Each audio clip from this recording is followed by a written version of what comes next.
ಬಾಗಿಲು ತೆರೆಸೋ ಕೃಷಿ ಇದು. ಯಾವ ಸಾಫ್ಟ್ವೇರ್ ಇಂಜಿನಿಯರ್ಗೂ ಕಮ್ಮಿ ಇಲ್ಲ ಅನ್ನದಾತನ ಆದಾಯ. ಒಂದೇ ಕೃಷಿ ಮಾಡಿ ಹಾಳಾಗಬೇಡಿ, ಬಹು ಬೆಳೆ ಮಾಡಿ ಅರಸರಾಗಿ. 1 ಎಕರೆ ಭೂಮಿ, 1 ತಿಂಗಳು, 1 ಲಕ್ಷ ಆದಾಯ. ವ್ಯವಸಾಯದಿಂದ ಬೇಸತ್ತಿರುವಂತಹ ರೈತರು ಒಮ್ಮೆ ಇದನ್ನ ನೋಡಿ, ನಿಮ್ಮ ಭೂಮಿಯ ಬೆಲೆ ನಿಮಗೆ ತಿಳಿಯುತ್ತೆ. ಸ್ನೇಹಿತರೆ, ವ್ಯವಸಾಯ ಮನೆ ಮಕ್ಕಳೆಲ್ಲ ಸಾಯ ಅನ್ನುವಂಥ ಗಾದೆ ಮಾತನ್ನ ಬಹುಶಃ ನೀವೆಲ್ಲ ಕೇಳಿರ್ತೀರಾ. ನಮ್ಮ ಗ್ರಾಮೀಣ ಪ್ರದೇಶದಲ್ಲಿ ಇದನ್ನ ಈಗಲೂ ಕೂಡ ಬಳಸ್ತಾರೆ. ವ್ಯವಸಾಯ ಅನ್ನೋದು ಲಾಭನೇ ಇಲ್ಲದೆ ಇರುವಂತ ಕೆಲಸ. ಸೊ ಅಲ್ಲಿ ದುಡ್ಡು ಇಲ್ಲ, ಶ್ರಮಕ್ಕೆ ತಕ್ಕ ಪ್ರತಿಫಲನೂ ಇಲ್ಲ ಅಂತ ಸುಮಾರು ಜನ ಹೇಳೋದನ್ನ ಕೇಳಿರ್ತೀವಿ. ರೈತರು ಈಗಲೂ ಕೂಡ ಇದನ್ನ ಬಳಸ್ತಾ ಇರ್ತಾರೆ. ಅದರಲ್ಲೂ ನಮ್ಮ ಭಾರತದಂತ ಕೃಷಿ ಪ್ರಧಾನ ರಾಷ್ಟ್ರದಲ್ಲಿ, ಕೃಷಿಯನ್ನೇ ನಂಬ್ಕೊಂಡು ಬದುಕ್ತಿರುವಂತಹ ದೇಶದಲ್ಲಿ, ರೈತರನ್ನ ಬೆನ್ನೆಲುಬು ಅಂತ ಕರೆಯುವಂತ ನಮ್ಮ ದೇಶದಲ್ಲಿ ರೈತರ ಪರಿಸ್ಥಿತಿ ಯಾಕಿಂಗೆ ಅನ್ನುವಂತ ಪ್ರಶ್ನೆ ಬರುತ್ತೆ. ಬ್ಯಾಂಕ್ ನಲ್ಲಿ ಸಾಲ, ಬೆಳೆ ಸಾಲ, ಗೊಬ್ಬರಕ್ಕೆ ಮತ್ತೊಂದು ಸಾಲ, ಉಳುಮೆ ಮಾಡೋದಕ್ಕೆ ಸಾಲ, ಬೆಳೆ ಬಿತ್ತೋಕ್ಕೂ ಕೂಡ ಸಾಲ, ಅದಕ್ಕೆ ಇನ್ ಕೇಸ್ ರೋಗ ಬಂತು ಅಂತಂದ್ರೆ ಅದರ ಔಷಧಿಗೂ ಕೂಡ ಸಾಲ, ಬೆಳೆ ಬೆಳೆದು ಅದನ್ನ ಮಾರ್ಕೆಟಿಗೆ ತಗೊಂಡು ಹೋಗೋದಕ್ಕೂ ಕೂಡ ಮತ್ತೊಂದು ಸಾಲ. ಹೀಗೆ ಬರೀ ಸಾಲದಲ್ಲೇ ಬದುಕ್ತಿರುವಂತ ರೈತರು ಎಷ್ಟು ಬೆಳೆಯನ್ನ ಬೆಳೆದ್ರೂ ಕೂಡ ಸಾಲ ಮಾತ್ರ ಬೆಳೀತಾನೆ ಇದೆ. ರೈತರು ಮಾತ್ರ ಇಲ್ಲಿ ಉದ್ಧಾರ ಆಗ್ತಾ ಇಲ್ಲ. ಸೊ ಬೆಳಿಗ್ಗೆಯಿಂದ ಸೂರ್ಯ ಮುಳುಗೋ ತನಕ ಜಮೀನಲ್ಲಿ ಬೆವರು ಸುರಿಸುವಂತ ರೈತ ಬೆಳೆದ ಬೆಳೆಯನ್ನ ಮಾರಿ ಎಷ್ಟು ಲಾಭ ಬಂತು ಅಂತ ಕೈ ನೋಡ್ಕೊಂಡ್ರೆ ಖಾಲಿ ಕೈ. ಹಾಗಾದ್ರೆ ನಮ್ಮ ರೈತರು ಎಲ್ಲಿ ತಪ್ಪು ಮಾಡ್ತಾ ಇದ್ದಾರೆ? ಯಾಕೆ ಅವರ ಒಂದು ಬದುಕು ಸರಿ ಹೋಗ್ತಾ ಇಲ್ಲ? ಯಾಕಂತಂದ್ರೆ ನಮ್ಮ ರೈತರು ಬರೀ ಕಷ್ಟವನ್ನ ಪಡ್ತಾ ಇದ್ದಾರೆ, ಆದ್ರೆ ಬುದ್ಧಿಯನ್ನ ಉಪಯೋಗಿಸ್ತಾ ಇಲ್ಲ. ಸೊ ಜಾಸ್ತಿ ಜಮೀನಿರುವಂತಹ ರೈತರು ಏನ್ ಮಾಡ್ತಾರೆ ಹೇಳಿ? ಅಡಿಕೆ ಆಗಿರ್ಬೋದು, ತೆಂಗು, ಕಾಫಿ ಆಗಿರ್ಬೋದು, ಏಲಕ್ಕಿ ಅಂತ ಕಮರ್ಷಿಯಲ್ ಕ್ರಾಪ್ ಬೆಳ್ಕೊಂಡು ಚೂರು ಆರಾಮಾಗಿದ್ದಾರೆ, ಆದಾಯವನ್ನ ಗಳಿಸ್ತಾರೆ. ಆದ್ರೆ ನನ್ನ ಹತ್ರ ಬರೀ 1 ಎಕರೆ ಇದೆ, 2 ಎಕರೆ ಇದೆ, ಇದರಲ್ಲಿ ಏನ್ ಬೆಳೆದ್ರೂ ಕೂಡ ದುಡ್ಡು ಮಾಡೋಕೆ ಆಗಲ್ಲ ಅನ್ನೋರು ಈ ವಿಡಿಯೋನ ನೀವು ಕಂಪ್ಲೀಟ್ ಆಗಿ ಅಂದ್ರೆ ಕೊನೆ ತನಕ ನೋಡಿದ್ರೆ ನಿಮ್ಮೆಲ್ಲ ಪ್ರಶ್ನೆಗೆ ಉತ್ತರ ಸಿಗುತ್ತೆ. ಅಂದ್ರೆ 1 ಎಕರೆ ಭೂಮಿಯಲ್ಲಿ 1 ಲಕ್ಷ ಆದಾಯ ಬರುವಂತ ಒಂದು ಐಡಿಯಾವನ್ನ ನಾನು ಈ ವಿಡಿಯೋದಲ್ಲಿ ನಿಮ್ಗೆ ತಿಳಿಸ್ತಾ ಹೋಗ್ತೀನಿ. ಹಾಯ್, ಹೆಲೋ, ನಮಸ್ಕಾರ, welcome to freedom farming Kannada YouTube channel. ನಾನು ಚೈತ್ರ. ನೀವೇನು ನಮ್ಮ ಚಾನೆಲ್ ಅನ್ನ ಸಬ್ಸ್ಕ್ರೈಬ್ ಮಾಡಿಲ್ಲ ಅಂದ್ರೆ ಈಗಲೇ ಸಬ್ಸ್ಕ್ರೈಬ್ ಮಾಡಿ, ಹಾಗೆ ಬೆಲ್ ಬಟನ್ ಅನ್ನ ಪ್ರೆಸ್ ಮಾಡೋದನ್ನ ಮರಿಬೇಡಿ. ಜೊತೆಗೆ ಈ ವಿಡಿಯೋವನ್ನ ಕೊನೆ ತನಕ ನೋಡಿ. 1 ಎಕರೆಯಲ್ಲಿ 1 ಲಕ್ಷ ಆದಾಯವನ್ನ ತಿಂಗಳಿಗೆ ಹೇಗೆ ಗಳಿಸಬಹುದು ಅನ್ನೋದನ್ನ ನಾನು ಹೇಳ್ತಾ ಹೋಗ್ತೀನಿ.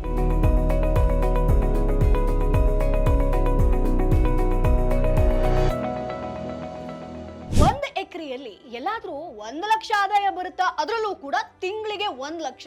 ಸುಮ್ಮನೆ ಸುಳ್ಳು ಹೇಳ್ಬೇಡಿ ಚೈತ್ರ ಅಂತ ನೀವೇನಾದ್ರೂ ಅಂದ್ರೆ ನಿಜವಾಗ್ಲೂ ನಾನು ಸುಳ್ಳು ಹೇಳ್ತಾ ಇಲ್ಲ. ಈ ಪದ್ಧತಿಯಲ್ಲಿ ಇನ್ ಕೇಸ್ ನೀವು ಕೃಷಿ ಮಾಡಿದ್ರೆ ತಿಂಗಳಿಗೆ 1 ಲಕ್ಷ ಆದಾಯವನ್ನ ಪಡಿತಿರುವಂತಹ ರೈತರು ನಮ್ಮ ಕರ್ನಾಟಕದಲ್ಲೇ ಇದ್ದಾರೆ. ಹಾಗಾಗಿ ಬಂಪರ್ ಆಫರ್ ಏನಪ್ಪಾ ಅಂತಂದ್ರೆ, ಯಾರು ಈ ಪದ್ಧತಿಯನ್ನ ಅಳವಡಿಸಿಕೊಂಡು ಸಕ್ಸಸ್ ಆಗಿದ್ದಾರೆ, 1 ಎಕರೆ ಭೂಮಿಯಲ್ಲಿ ತಿಂಗಳಿಗೆ 1 ಲಕ್ಷ ಆದಾಯವನ್ನ ಪಡಿತಿದ್ದಾರೋ ಅವರೇ ನಿಮಗೆ ಅದರ ಬಗ್ಗೆ ಸಂಪೂರ್ಣ ಮಾಹಿತಿಯನ್ನ ಕೊಡ್ತಾರೆ. ನಿಮ್ಮೆಲ್ಲ ಡೌಟ್ಗಳಿಗೂ ಅಲ್ಲಿ ಉತ್ತರ ಸಿಗುತ್ತೆ. ಪ್ರಾಕ್ಟಿಕಲ್ ಆಗಿ ನಿಮ್ಗೆ ಎಕ್ಸ್ಪರ್ಟ್ಗಳೇ ಇಲ್ಲಿ ನಿಮ್ಗೆ ತಿಳಿಸ್ಕೊಡ್ತಾರೆ, ನಿಮ್ಮನ್ನ ಗೈಡ್ ಮಾಡ್ತಾರೆ. ಸೊ ನಮ್ಮ ಅನುಭವಿ ಮೆಂಟರ್ಸ್ ಅವರ ಅನುಭವಗಳನ್ನ ನಿಮ್ಮ ಜೊತೆಗೆ ಹಂಚಿಕೊಂಡು ನಿಮ್ಮನ್ನ ಯಶಸ್ವಿ ಆಗುವಂತೆ ಮಾಡ್ತಾರೆ. ಹಾಗಾದ್ರೆ ಏನ್ ಮಾಡಬೇಕು ನೀವು? ಈಗಲೇ ಫ್ರೀಡಮ್ ಆಪ್ ಅನ್ನ ಡೌನ್ಲೋಡ್ ಮಾಡಿ. ಸೊ ಫ್ರೀಡಮ್ ಆಪ್ ಅಲ್ಲಿ 1 ಎಕರೆ ಕೃಷಿ ಭೂಮಿಯಲ್ಲಿ 1 ಲಕ್ಷ ಆದಾಯವನ್ನ ತಿಂಗಳಿಗೆ ಹೇಗೆ ಗಳಿಸಬೇಕು ಅನ್ನೋ ಕಂಪ್ಲೀಟ್ ಕೋರ್ಸ್ ಇದೆ. ಅದು ನಿಮಗೆ ಇನ್ನೂ ಹೆಚ್ಚಿನ ಮಾಹಿತಿಯನ್ನ ಕೊಡುತ್ತೆ. ಸೊ ಹಾಗಾಗಿ ಈಗಲೇ ಫ್ರೀಡಮ್ ಆಪ್ ಅನ್ನ ಡೌನ್ಲೋಡ್ ಮಾಡಿ. ಸೊ ಜೊತೆಗೆ ನಾನು ಹೇಳುವಂತ ಕಂಪ್ಲೀಟ್ ಮಾಹಿತಿಯನ್ನ ಈ ವಿಡಿಯೋ ಮುಖಾಂತರ ನೋಡಿ, ಸಾಕಷ್ಟು ಐಡಿಯಾಸ್ಗಳು ಬರುತ್ತೆ. ಹಾಗಾದ್ರೆ 1 ಎಕರೆಯಲ್ಲಿ ತಿಂಗಳಿಗೆ 1 ಲಕ್ಷ ಗಳಿಸುವಂತ ಕೃಷಿ ಮಾಡೆಲ್ ಯಾವ್ದದು?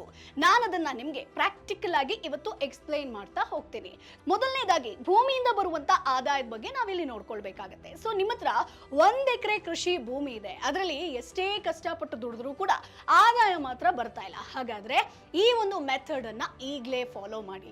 ಸೊ 1 ಎಕರೆ ಭೂಮಿ ಪೂರ್ತಿ ಯಾವುದೋ ಒಂದು ಬೆಳೆಯನ್ನ ಹಾಕಿ ಅದರಿಂದ ಆದಾಯಕ್ಕೆ ಕಾಯೋದು ನಾವು ಮಾಡುವಂತ ದೊಡ್ಡ ತಪ್ಪು ಸ್ನೇಹಿತರೆ. ಫಾರ್ ಎಕ್ಸಾಂಪಲ್ ಹೇಳ್ತೀನಿ, ಟೊಮ್ಯಾಟೋಗೆ ಸಿಕ್ಕಾಪಟ್ಟೆ ಡಿಮಾಂಡ್ ಇದೆ ಅಂತ ಅನ್ಕೊಳ್ಳಿ. ಆಗ 1 ಎಕರೆ ಪೂರ್ತಿ ನೀವು ಟೊಮ್ಯಾಟೋವನ್ನ ಹಾಕಿಬಿಡ್ತೀರಾ. ಆದ್ರೆ ಬೆಳೆ ಬಂದು ನೀವು ಮಾರ್ಕೆಟ್ಗೆ ಹಾಕುವಷ್ಟರಲ್ಲಿ ಅದು ಬೆಲೆ ಕಡಿಮೆ ಆಗಿರುತ್ತೆ. ಸೊ ನೀವು ಅನ್ಕೊಂಡಷ್ಟು ಆದಾಯ ಬರೋದಿಲ್ಲ. ಸೊ ಲಾಸ್ ಆಯ್ತು ಅಂತ ನೀವು ಅಂತೀರಾ. ಸೊ ಇಲ್ಲ ಅಂತಂದ್ರೆ ಟೊಮ್ಯಾಟೋಗೆ ಯಾವುದೋ ಒಂದು ರೋಗ ಬಂದು ಇಡೀ 1 ಎಕರೆ ಪೂರ್ತಿ ರೋಗದಿಂದ ಹಾಳಾಗಿ ಹೋಗ್ಬಿಡುತ್ತೆ. ಅಂದ್ರೆ ನಿಮ್ಮ ಕಷ್ಟ ಇಲ್ಲಿ ವ್ಯರ್ಥ ಆಗೋಗ್ಬಿಡುತ್ತೆ. ಯಾಕಂತಂದ್ರೆ ಒಂದೇ ಬೆಳೆ ಇರೋದ್ರಿಂದ ಬೇಗ ರೋಗ ಸ್ಪ್ರೆಡ್ ಆಗ್ತಾ ಹೋಗುತ್ತೆ. ಹಾಗಾದ್ರೆ ಇದಕ್ಕೆ ಪರಿಹಾರ ಏನು? ಸಾವಯವ ಕೃಷಿ ಪದ್ಧತಿ ಅಂದ್ರೆ ಬಹುಬೆಳೆ ಪದ್ಧತಿಯನ್ನ ನೀವು ಅಳವಡಿಸ್ಕೊಳ್ಳೋದ್ರಿಂದ ಈ ಎಲ್ಲ ಸಮಸ್ಯೆಗಳಿಗೆ ನೀವು ಮುಕ್ತಿಯನ್ನ ಹಾಡಬಹುದು. ಫಾರ್ ಎಕ್ಸಾಂಪಲ್, ಈಗ ನಿಮ್ಮ ಹತ್ರ 1 ಎಕರೆ ಕೃಷಿ ಭೂಮಿ ಇದೆ ಅಂತಂದ್ರೆ ಅದನ್ನ ನೀವು 100 ಭಾಗಗಳಾಗಿ ಡಿವೈಡ್ ಮಾಡ್ತಾ ಹೋಗ್ಬೇಕಾಗತ್ತೆ. ನಾನು ಏನ್ ಎಕ್ಸ್ಪ್ಲನೇಷನ್ ಕೊಡ್ತಾ ಇದ್ದೀನೋ ಅದನ್ನ ನಿಮ್ಮ ಭೂಮಿಯಲ್ಲಿ ಇಂಪ್ಲಿಮೆಂಟ್ ಮಾಡೋದಕ್ಕೆ ಟ್ರೈ ಮಾಡಿ. ಸೊ ಎಲ್ಲದರಲ್ಲೂ 1.5 ಇಂದ 2 ಅಡಿ ಎತ್ತರದ 3 ಅಡಿ ಅಗಲದ ಬೆಡ್ಗಳನ್ನ ನೀವು ಮೊದಲನೇದಾಗಿ ಮಾಡ್ಕೊಳ್ಬೇಕಾಗತ್ತೆ. ಸೊ ಮಧ್ಯದಲ್ಲಿ 1.5 ಅಡಿ ಅಗಲ ಓಡಾಡೋಕೆ ನೀವು ಜಾಗವನ್ನ ಬಿಡಬೇಕಾಗುತ್ತೆ. ಸೊ ಒಂದು ಸತಿ ಬೆಡ್ ಮಾಡಿದ್ರೆ ಅದು ಮತ್ತೆ ಮತ್ತೆ ಮಾಡುವಂತ ಕೆಲಸ ಇರಲ್ಲ, ಅಂದ್ರೆ ಇಲ್ಲಿ ಕೆಲಸ ಕಮ್ಮಿ. ಸೊ ಬೆಡ್ ಮಾಡಿದ್ಮೇಲೆ ಪ್ರತಿ 1 ಅಡಿ ಅಂತರದಲ್ಲಿ ದಂಟಾಗಿರ್ಬೋದು, ಪಾಲಕ್ ಆಗಿರ್ಬೋದು, ಚಕೋತ ಆಗಿರ್ಬೋದು, ಸಬ್ಸಿಗೆ ಆಗಿರ್ಬೋದು, ಕೊತ್ತಂಬರಿ, ಮೆಂತೆ, ಹೀಗೆ ಬೇರೆ ಬೇರೆ ಸೊಪ್ಪುಗಳ ಬೀಜಗಳನ್ನ ನೀವು ಒಂದು ಸಾಲಿನ ರೀತಿಯಲ್ಲಿ ನೀವು ಚೆಲ್ಬೇಕಾಗತ್ತೆ. ಸೊ ಒಂದು ಬೆಡ್ಡಿನಲ್ಲಿ ದಂಟಿನ ಬೀಜ ಹಾಕಿದ್ರೆ ಇನ್ನೊಂದರಲ್ಲಿ ಪಾಲಕನ್ನ ಹಾಕ್ಬೇಕಾಗತ್ತೆ. ಅಂದ್ರೆ ಎಲ್ಲ ಮಿಕ್ಸ್ ಮಾಡಬೇಡಿ. ಈ ಸೊಪ್ಪುಗಳ ಸಾಲಿನ ಮಧ್ಯೆ ಬದನೆಕಾಯಿ ಆಗಿರ್ಬೋದು, ಬೆಂಡೆಕಾಯಿ ಆಗಿರ್ಬೋದು, ಮೆಣಸಿನಕಾಯಿ, ಟೊಮ್ಯಾಟೊ, ಬೀನ್ಸ್ಗಳಂತ ಗಿಡದ ಒಂದು ತರಕಾರಿಗಳನ್ನ, ಅಂದ್ರೆ ಡೈಲಿ ಯಾವುದು ಒಂದು ಸೇಲ್ ಹೋಗುತ್ತೋ ಆ ರೀತಿಯಾದಂತಹ ತರಕಾರಿಗಳನ್ನ ನೀವು ಹಾಕ್ತಾ ಹೋಗ್ಬೇಕಾಗತ್ತೆ. ಅಂದ್ರೆ ಸೊಪ್ಪು ಇತರ ಸೊಪ್ಪುಗಳ ನಡುವೆ ನೀವು ಹಾಕ್ತಾ ಹೋಗ್ಬೇಕು. ಸೊ ಒಂದು ಬೆಡ್ಡಿನಲ್ಲಿ ದಂಟಿನ ಬೀಜ ಹಾಕಿದ್ರೆ ಇನ್ನೊಂದರಲ್ಲಿ ಪಾಲಕನ್ನ ಹಾಕಬೇಕಾಗತ್ತೆ. ಅಂದ್ರೆ ಮಿಕ್ಸ್ ಮಾಡಬೇಡಿ. ಈ ಸೊಪ್ಪುಗಳ ಸಾಲಿನಲ್ಲಿ ಏನ್ ಮಾಡಬೇಕು, ಅದರ ಮಧ್ಯೆ ಏನ್ ಮಾಡಬೇಕು ಅಂತಂದ್ರೆ ಬದನೆಕಾಯಿ ಆಗಿರ್ಬೋದು, ಬೆಂಡೆಕಾಯಿ ಆಗಿರ್ಬೋದು, ಮೆಣಸಿನಕಾಯಿ, ಟೊಮ್ಯಾಟೊ, ಬೀನ್ಸ್ಗಳಂತಹ ತರಕಾರಿಗಳನ್ನ ನೀವು ನಾಟಿ ಮಾಡಬೇಕಾಗತ್ತೆ. ಸೊ ಬೆಡ್ಡಿನ ಎರಡೂ ಬದಿಯಲ್ಲಿ ಕ್ಯಾರೆಟ್ ಆಗಿರ್ಬೋದು, ನವಿಲ್ಕೋಸ್, ಬೀಟ್ರೂಟ್ ಆಗಿರ್ಬೋದು, ಆಲೂಗಡ್ಡೆ, ಶುಂಠಿ, ಈರುಳ್ಳಿಗಳಂತಹ ಗೆಡ್ಡೆ ತರಕಾರಿಗಳನ್ನ ನೀವು ಇಲ್ಲಿ ಬೆಳ್ಕೊಳ್ಬಹುದು. ಅಂದ್ರೆ 3 ರೀತಿಯಾದಂತಹ ಬೆಳೆಗಳನ್ನ ಇಲ್ಲಿ ನೀವು ಹಾಕ್ತೀರಾ.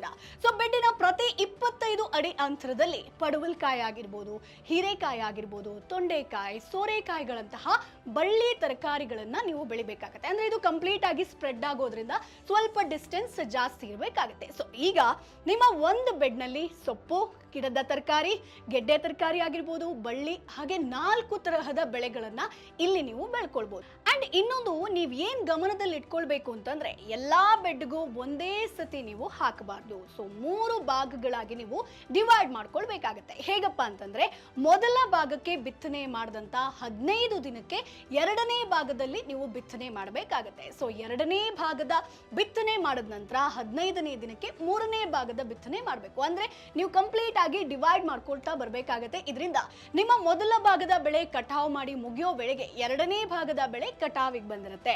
ಸೊ 2ನೇ ಭಾಗದ ಕಟಾವು ಶುರು ಮಾಡುವಂತ ಸಂದರ್ಭದಲ್ಲಿ ಮುಂಚೆ ಮತ್ತೆ ಮೊದಲ ಭಾಗಕ್ಕೆ ನೀವು ಬಿತ್ತನೆ ಮಾಡಬೇಕಾಗತ್ತೆ. ಸೊ ನಿಮ್ಮ 2ನೇ ಭಾಗದ ಕಟಾವು ಮುಗಿಯೋ ವೇಳೆಗೆ 3ನೇ ಭಾಗದ ಬೆಳೆ ಕಟಾವಿಗೆ ಬರುತ್ತೆ. ಸೊ ಅದು ಮುಗಿಯುತ್ತೆ ಅನ್ನುವಾಗ 1ನೇ ಭಾಗದ ಬೆಳೆ ಕಟಾವಿಗೆ ಬರುತ್ತೆ. ಅಂದ್ರೆ ಕಂಪ್ಲೀಟ್ ಆಗಿ ರೊಟೇಷನ್. ಸೊ ಹೀಗೆ ಪ್ರತಿ ಭಾಗದ ಬೆಳೆಗಳನ್ನ ನೀವು ಸೀಸನ್ ಆಧಾರದ ಮೇಲೆ ರೊಟೇಷನ್ ಮಾಡ್ತಾ ಬರಬೇಕು. ಅಂದ್ರೆ ಮಳೆಗಾಲದಲ್ಲಿ ಒಪ್ಪುವ ಬೆಳೆಗಳನ್ನ ಮಳೆಗಾಲದಲ್ಲಿ ಹಾಕಬೇಕು. ಸೊ ಬೇಸಿಗೆ ಕಾಲದಲ್ಲಿ ಒಪ್ಪುವಂತಹ ಬೆಳೆಗಳನ್ನ ಬೇಸಿಗೆ ಕಾಲದಲ್ಲಿ ಹಾಕಬೇಕು. ಸೊ ಒಂದು ಭೂಮಿಯಲ್ಲಿ ಬೇರೆ ಬೇರೆ ಬೆಳೆಗಳನ್ನ ಬೆಳೆದು ರೊಟೇಷನ್ ಮಾಡೋದ್ರಿಂದ ಒಂದು ಮಣ್ಣಿನ ಫಲವತ್ತತೆ ಜಾಸ್ತಿ ಆಗುತ್ತೆ. ತರಕಾರಿ ಆಗಿರ್ಬೋದು, ಸೊಪ್ಪು ಬೆಳೆಯಲ್ಲಿ ಕಡಿಮೆ ಪ್ರಮಾಣದ ನೀರಿದ್ರೆ ಸಾಕು, ಸುಲಭವಾಗಿ ನೀವು ವ್ಯವಸಾಯ ಮಾಡಬಹುದು. ಅಂದ್ರೆ ಮೇಂಟೆನೆನ್ಸ್ ಇಲ್ಲಿ ಕಮ್ಮಿ, ಜೊತೆಗೆ ಒಂದು ಕಟಾವ್ ಆಯ್ತು ಅಂತಂದ್ರೆ ನೆಕ್ಸ್ಟ್ ಇನ್ನೊಂದು ಆದಾಯ ನಿಮ್ಗೆ ಅಲ್ಲಿ ರೆಡಿ ಇರುತ್ತೆ. ಸೊ ಕಂಪ್ಲೀಟ್ ಆಗಿ ಪ್ರತಿ ತಿಂಗಳು, ಪ್ರತಿ ವಾರ ನಿಮ್ಗೆ ಆದಾಯ ಬರ್ತಾ ಹೋಗುತ್ತೆ. ಸೊ ಸ್ನೇಹಿತರೆ, ಇಷ್ಟೆಲ್ಲ ಆಯ್ತು. ಈಗ ನಿಮ್ಮ ಭೂಮಿಯಿಂದ ನಿಮಗೆ ಬರುವಂತಹ ಒಂದು ಆದಾಯದ ಬಗ್ಗೆ ಲೆಕ್ಕವನ್ನ ಹಾಕೋಣ. ಸೊ ಮಲ್ಟಿ ಕ್ರಾಪ್ ಮೆಥಡ್ ಅಲ್ಲಿ ನೀವು ಪ್ರತಿದಿನ ಇಲ್ಲಿ ಕಟಾವನ್ನ ಮಾಡ್ತೀರಾ. ಸೊ ನೀವು ಇನ್ ಕೇಸ್ ಸೊಪ್ಪಿನ ಒಂದು ಕೃಷಿ ಮಾಡ್ತೀರಾ ಅಂತಂದ್ರೆ 25 ದಿನಕ್ಕೆ ಅದು ಬೆಳೆ ಬರುತ್ತೆ. ಸೊ 3 ಅಡಿ ಉದ್ದದ ಸೊಪ್ಪಿನ ಸಾಲಿನಿಂದ 2 ಕಟ್ಟು ಸೊಪ್ಪು ಇಲ್ಲಿ ನಿಮ್ಗೆ ಸಿಗುತ್ತೆ. 100 ಉದ್ದದ ಬೆಡ್ ನಲ್ಲಿ ಒಂದು ದಿನಕ್ಕೆ ನಿಮ್ಗೆ 200 ಸೊಪ್ಪಿನ ಕಟ್ಟು ಸಿಗುತ್ತೆ. ಸೊ ಒಂದು ಕಟ್ಟು ಸೊಪ್ಪು ಮಿನಿಮಮ್ 10 ರೂಪಾಯಿಗೆ ಸೇಲ್ ಆಯ್ತು ಅಂತಂದ್ರೂ ಕೂಡ ದಿನಕ್ಕೆ ನೀವು 2,000 ಆದಾಯವನ್ನ ಇಲ್ಲಿ ಗಳಿಸಬಹುದು. ಇನ್ನು ಬೀನ್ಸ್, ಮೆಣಸಿನಕಾಯಿ ಆಗಿರ್ಬೋದು, ಬೆಂಡೆಕಾಯಿ, ಬದನೆಕಾಯಿಗಳಂತ ತರಕಾರಿ 20 ರಿಂದ 25 ಕೆಜಿ ಸಿಕ್ಕರೆ 2,000 ಸುಲಭವಾಗಿ ಹಣವನ್ನ ಗಳಿಸಬಹುದು. ಆಮೇಲೆ ಕ್ಯಾರೆಟ್ ಕೂಡ ಹಾಕಿರ್ತೀರಾ, ನವಿಲ್ಕೋಸ್ ಆಗಿರ್ಬೋದು, ಬೀಟ್ರೂಟ್, ಈರುಳ್ಳಿ, ಶುಂಠಿ ಅಂತ ತರಕಾರಿಗಳನ್ನ ಹಾಕಿದ್ರೆ 10 ರಿಂದ 15 ಕೆಜಿ ಸಿಕ್ಕಿದ್ರು ಕೂಡ 500 ರೂಪಾಯಿ ಅಂತ ಹೇಳ್ಕೊಳ್ಳಿ. ಅಂದ್ರೆ ಇದು ನಾನು ಮಿನಿಮಮ್ ಹೇಳ್ತಾ ಇರೋದು. ಸೊ ಇನ್ನು ಪಡವಲಕಾಯಿ ಆಗಿರ್ಬೋದು, ಸೋರೆಕಾಯಿ, ತೊಂಡೆಕಾಯಿ, ಹೀರೆಕಾಯಿಗಳಂತ ತರಕಾರಿಗಳಿಂದ 500 ರೂಪಾಯಿ ಸಿಕ್ಕಿದ್ರೆ ಸಿಕ್ತು ಅಂತ ಅನ್ಕೊಳ್ಳಿ. ಸೊ ಇಲ್ಲಿ ಎಲ್ಲಾ ಸೇರಿಸಿ ನಿಮ್ಮ ಒಂದು ದಿನದ ಆದಾಯವನ್ನ ನೋಡಿದ್ರೆ ಬರೀ 100 ಅಡಿಯ ಬೆಡ್ನಿಂದ 5,000 ಅಂತ, ಅಂದ್ರೆ 100 ಬೆಡ್ ನಿಮ್ಮ 1 ಎಕರೆ ಭೂಮಿಯಲ್ಲಿರುತ್ತೆ. ಸೊ ಹಾಗಾಗಿ 5,000 ನಿಮ್ಮ ದಿನದ ಆದಾಯ. ನೀವು ಸಾವಯವ ಕೃಷಿ ಪದ್ಧತಿಯಲ್ಲಿ ಬೆಳೆದ್ರೆ, ಅಂದ್ರೆ ಯಾವುದೇ ರಾಸಾಯನಿಕಗಳನ್ನ ಕೆಮಿಕಲ್ ಬಳಸದೆ ಇಲ್ಲಿ ನಿಮ್ಮ ತರಕಾರಿಗಳನ್ನ ಬೆಳೆದ್ರೆ ಡಿಮಾಂಡ್ ಜಾಸ್ತಿ ಇರುತ್ತೆ, ಬೆಲೆ ಕೂಡ ನಿಮ್ಗೆ ಉತ್ತಮ ರೇಟ್ ನಲ್ಲಿ ಸಿಗುತ್ತೆ. ಇದು ನಿಮ್ಮ ಒಂದು ರಫ್ ಲೆಕ್ಕಾಚಾರ ಸ್ನೇಹಿತರೆ.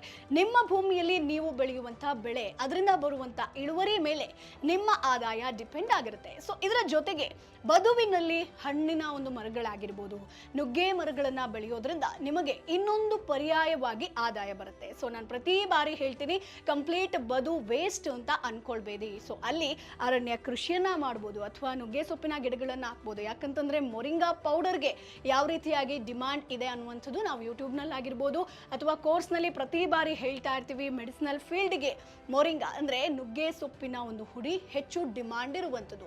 ಹಾಗೆ ಅಲ್ಲಿ ಬಾಳೆ ಹಾಕಬಹುದು ನೀವು, ಅಥವಾ ಸೀಬೆ ಗಿಡಗಳನ್ನ ಹಾಕಬಹುದು. ಈ ರೀತಿಯಾಗಿ ಬದುವನ್ನ ವೇಸ್ಟ್ ಮಾಡಬೇಡಿ. ಎಲ್ಲಾ ಬದುವಿನಲ್ಲಿ ಎಷ್ಟಾಗುತ್ತೋ ಅಷ್ಟು ಗಿಡ ಮರಗಳನ್ನ ಹಾಕೋದಕ್ಕೆ ಪ್ರಯತ್ನಿಸಿ. ಇದರಿಂದ ಆದಾಯವನ್ನ ನೀವು ಸುಲಭವಾಗಿ ಗಳಿಸಬಹುದು. ಸೊ ಇಲ್ಲಿ ಕಷ್ಟ ಪಡೋದಕ್ಕಿಂತ ಯಾವ ರೀತಿಯಾಗಿ ನೀವು ಪ್ಲಾನ್ ಮಾಡ್ತೀರಾ ಅದ್ರ ಮೇಲೆ ಡಿಪೆಂಡ್ ಆಗಿರುತ್ತೆ ನಿಮ್ಮ ಆದಾಯ. ಇನ್ನೊಂದು ವಿಚಾರದ ಬಗ್ಗೆ ನಾನು ಹೇಳಲೇಬೇಕು, ಇದರಿಂದ ಹೆಚ್ಚಿನ ಆದಾಯವನ್ನ ನೀವು ಗಳಿಸ್ತೀರಾ. ಯಾಕಂತಂದ್ರೆ ಮನೆಗೊಂದು ಹಸು ಭೂಮಿ ಸೊಗಸು ಅಂತ ಹೇಳೋದನ್ನ ನಾವು ಕೇಳಿರ್ತೀವಿ. ಸೊ ನಿಮ್ಮ ಮನೆಯಲ್ಲಿ ಒಂದೇ ಒಂದು ನಾಟಿ ಹಸು ಇದ್ರೆ ಸಾಕು, ನಿಮ್ಮ 1 ಎಕರೆಯಷ್ಟು ಭೂಮಿಯನ್ನ ಆರೋಗ್ಯವಾಗಿ ಇಡಬಹುದು. ಹೇಗಪ್ಪ ಅಂತಂದ್ರೆ ರಾಸಾಯನಿಕ ಗೊಬ್ಬರ ಆಗಿರ್ಬೋದು, ಕಳೆ ನಾಶಕ ಆಗಿರ್ಬೋದು, ಕ್ರಿಮಿ ನಾಶಕಗಳನ್ನ ಬಳಸದೆ ಕೃಷಿ ಇಲ್ಲಿ ನೀವು ಮಾಡಬಹುದು. ಹಸುವಿನ ಸಗಣಿ ಹಾಗೆ ಗೋಮೂತ್ರ ನಿಮ್ಮ ಭೂಮಿಗೆ ಶ್ರೇಷ್ಠ ಮೆಡಿಸಿನ್ ಅಂತ ಹೇಳ್ತೀನಿ.